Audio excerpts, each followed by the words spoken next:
पंचवर्षीय। इस साहित्य की कौन सी विधा है? साहित्य की कौन सी विधा है? मुझे बताओ बताओ। कहानी। कहानी। अच्छा, एक प्रश्न आता है यहाँ पर, कहानी किसे कहते हैं? बताओ बेटा,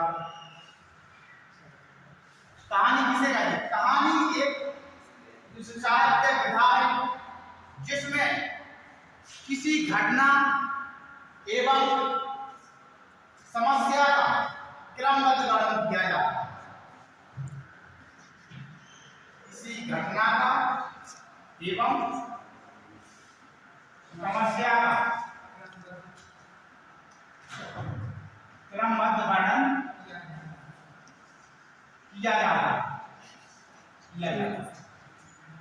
यहाँ पर एक प्रश्न और बनता है, कहानी की जब हम लोग चर्चा की है तो यहाँ पर यह है कि हिंदी साहित्य की प्रथम कहानी कौन सी? बताओ बच्चों। इंदुमती।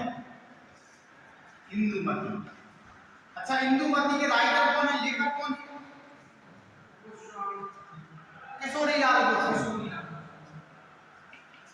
किशोरीलाल गोस्वामी।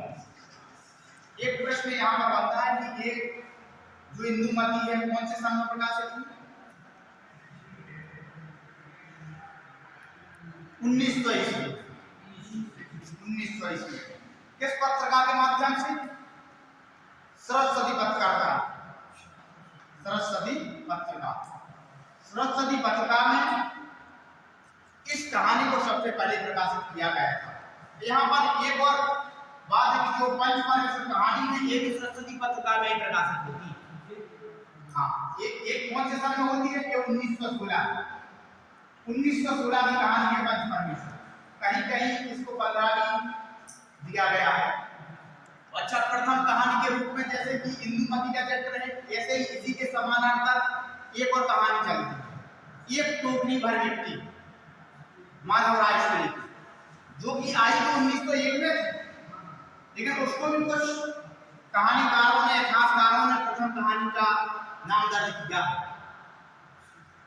जब इस कहानी का प्रकाशन सरस्वती नाम की पत्रिका में होता है, और सरस्वती नाम की पत्रिका के संपादक करता कौन है? महावीर प्रसाद द्विवेदी।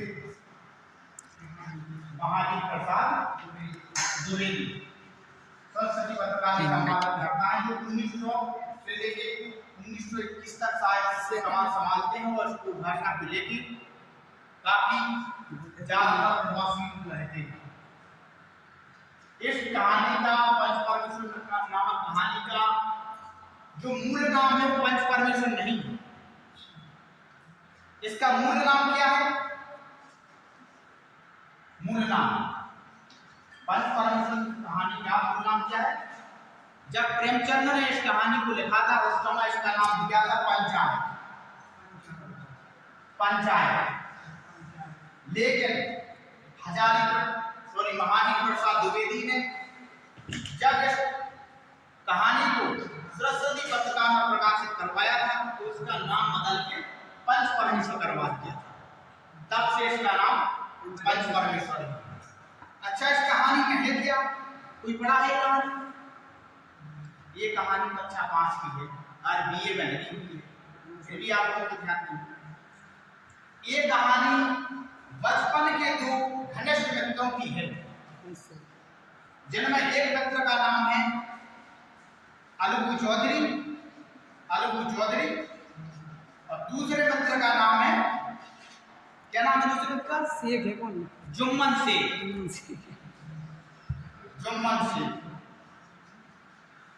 ये दोनों ही बड़े ही घनिष्ठ मित्र हैं।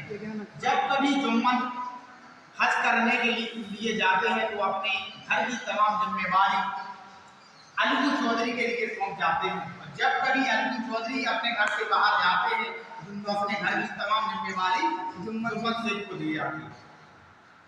जुम्मन शेख की एक बूढ़ी खाला रहती है, एक मौसी रहती है, जिनका कोई सगा संबंधी नहीं रहता है।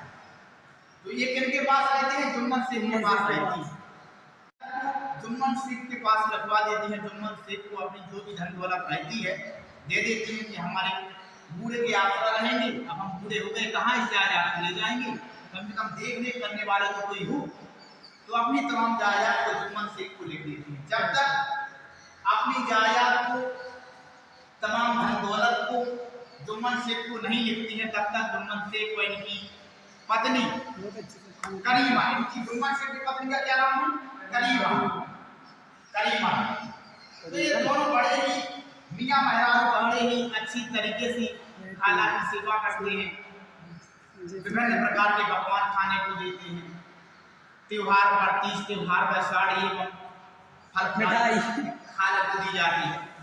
खाला को इस चीज का दुख रहता है कि हाँ आपके हमारे पुत्र जैसे ही हमारी सेवा कर रहे हैं, तो हम आपको इस धन दौलत तक करेंगे, बूढ़े होके साथ में लेके जाएंगे नहीं। तो ऐसा है कि हम ये अपनी धन दौलत है इन्हीं के नाम लिख देते हैं। अब जैसे ही खाला अपनी तमाम जायदाद को जुम्मन शेख के नाम लिख देती है, दिन प्रतिदिन उसके कुछ दिन बाद, कुछ ही दिन व्यतीत होते हैं, जुम्मन शेख की पत्नी का और जुम्मन शेख का दोनों का रवैया खाला के प्रति बदल जाता है। अब दोनों लोग खाला को खरी खोटी सुनाने लगते हैं। जो पहले सुबह शाम ताजी रोटियां दिया करते थे, अब उन्हें बासा खाना मिलने लगा। समय इतना हो गया और इतनी इनके खाला को समस्या आने लगी कि अब उसको सोचने लगी अब क्या किया जाए। जब ज्यादा समस्या व्यतीत हो गई तो एक दिन उन्होंने जुम्मन शेख से कहा कि बेटा अगर आप हमारी परवरिश नहीं कर पा रहे हैं तो हमें आप महीने का रुपये दे दीजिए। एक महीने जो हमारा खर्चा हो रहा है उसका आप रुपये बांध दीजिए कि हम एक महीने इतने रुपये देंगे, उसी से हम अपना खर्चा चला लेंगे, जो हमें खाना होगा वो हम खरीद लेंगे, वो बना खाएंगे। तो जुम्मन शेख कहते हैं क्या रुपये पेड़ पे उगते हैं? तो खाला कहती है रुपये पेड़ पे नहीं उगते हैं तो हमारा खर्चा पानी कैसे चलेगा, हम खाएंगे क्या? लेकिन बात यहाँ पर बढ़ जाती है, गर्मामय एवं तनातनी हो जाती है खाला एवं जुम्मन शेख एवं उनकी महाराज करीमन के बीच। बात यहाँ तक आ जाती है, बात की नौबत ये पहुँचती है कि बात जो जुम्मन शेख रहते हैं वो पंचायत की बोल देते हैं कि ये है, स्वयं खाला भी बोलते हैं कि अब पंचायत बुलाने पड़ेगा। तमाम आसपास के गाँव में खाला जाती है, जो वहाँ के लोग आते थे पंचायत करते थे, लेकिन कोई भी जुम्मन शेख के खिलाफ पंचायत या पंच बनने को तैयार नहीं होता है। अच्छा क्यों नहीं होता है? इसका कारण यही होता है कि जितने भी उनके परिचित के लोग रहते हैं, जितने भी लोग रहते हैं, वो सब इनके एहसान तले दबे होते हैं। जब हम किसी के एहसान तले दबे रहेंगे तो क्या हम उसके पक्ष में बोल पाएंगे? बिल्कुल नहीं बोल पाएंगे। ऐसे ही काम जुम्मन शेख का रहा। अब जब खाला अपनी इतनी वृद्ध अवस्था में भी हार थक के बैठ जाती है तो लास्ट में अंतिम दौर में वो अलवी चौधरी के घर जाती है।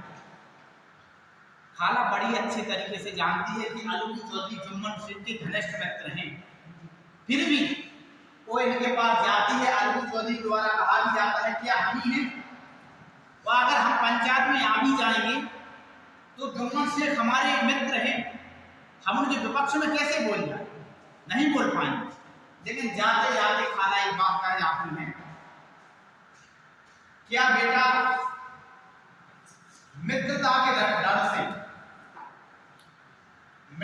डर से ईमान की बात नहीं करोगे?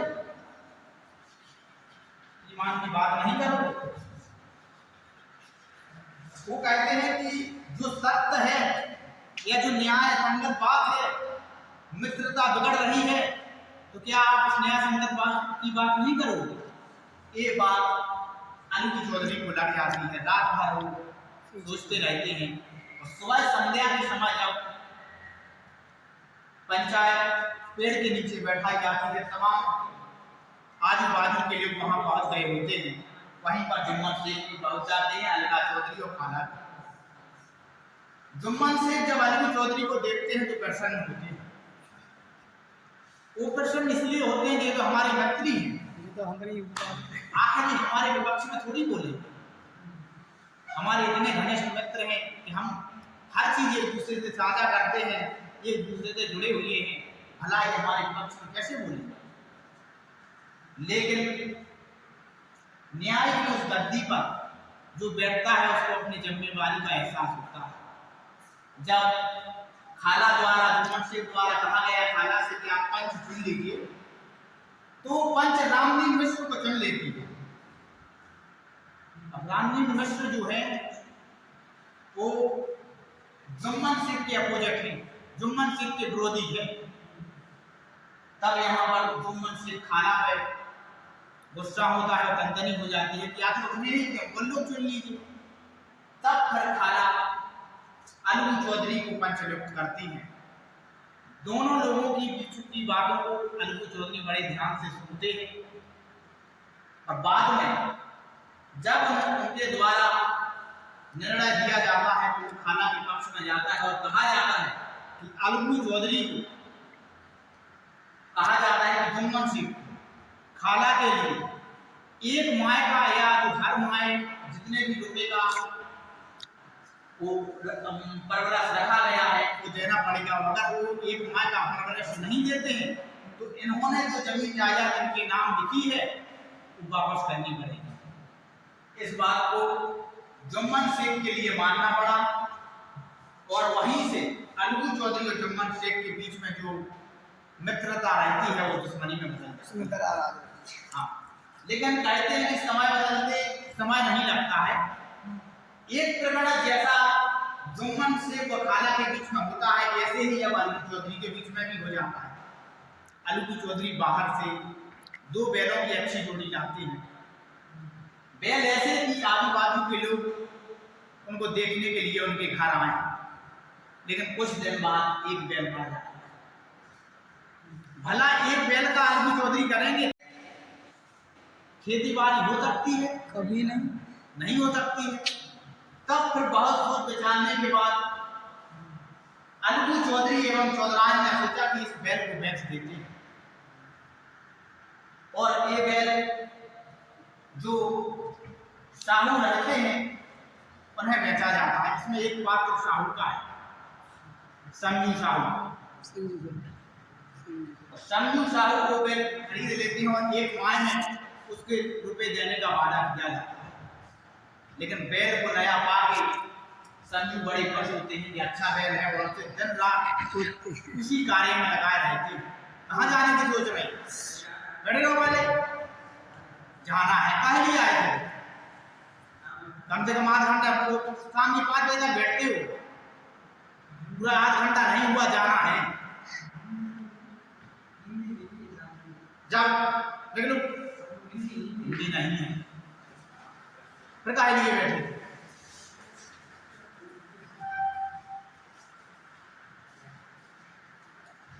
तो क्या होता है आगे कि जब अलगू चौधरी और चौधराइन सोच लेते हैं कि बैल को बेच दिया जाता है और संजू साहू द्वारा उस बैल को खरीद लिया जाता है। उस बैल पर नया पाके संजू साहू बहुत ही कार्य लेते हैं और उसे खाने पीने को कुछ नहीं देते। एक दिन क्या होता है, जब महीने भर उनसे कार्य लिया जाता है और उसको आराम ही नहीं दिया जाता, तुरंत फिर उसको दूसरे कार्य में लगा दिया जाता है। बैल कमजोर हो जाता है, उस पर डबल बोझा लाद दिया जाता है। रास्ते में ही बैल गिर जाता है और वहीं पर मर जाता है। गाड़ी में बोझा रहता है तो संजू साहू मंडी नहीं पहुंच पाते हैं और रात वहीं रास्ते में बितानी होती है। रात को वहीं सो जाते हैं उसी बैलगाड़ी में।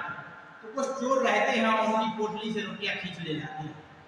सुबह जब संजू साहू जागते हैं और देखते हैं कि उनकी पोटली तो खाली ही होगी,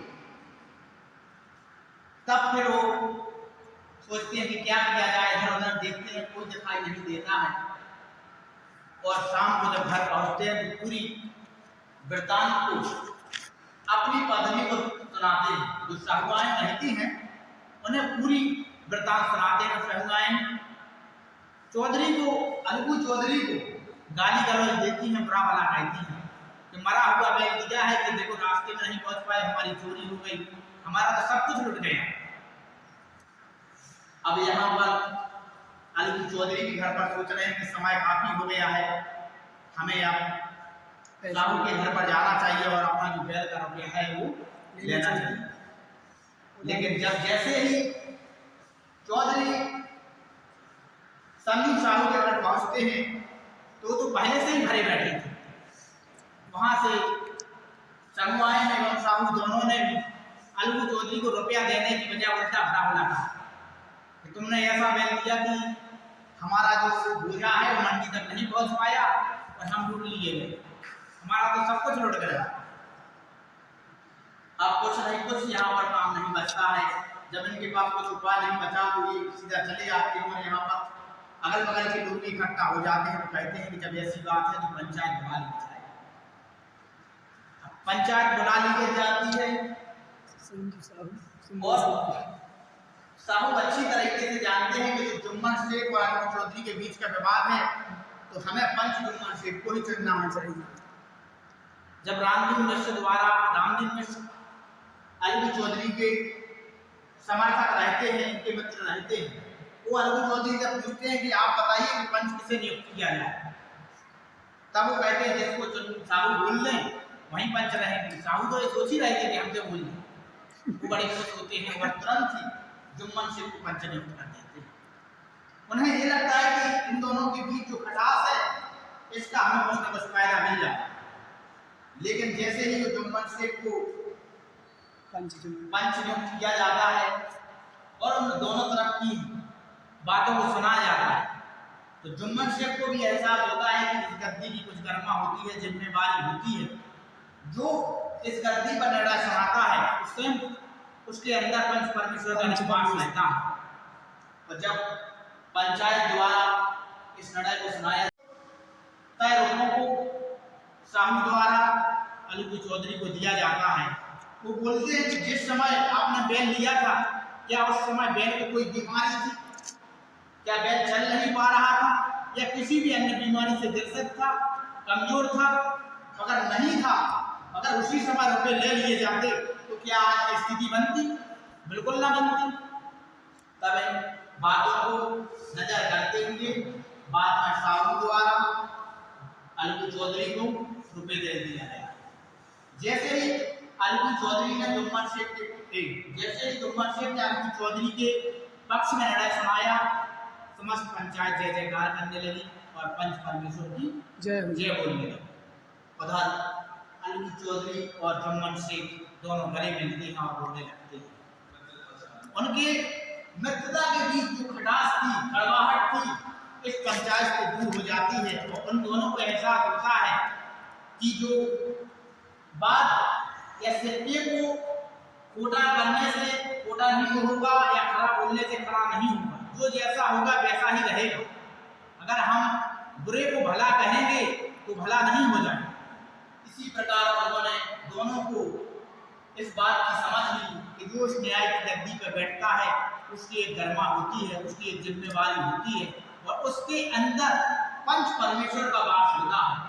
इसी के साथ दोनों लोग पुनः घुल मिल जाते हैं, पुनः पहले की तरह ही मित्र बन जाते हैं। यहीं पर इस कहानी का समाप्त अंत हुआ।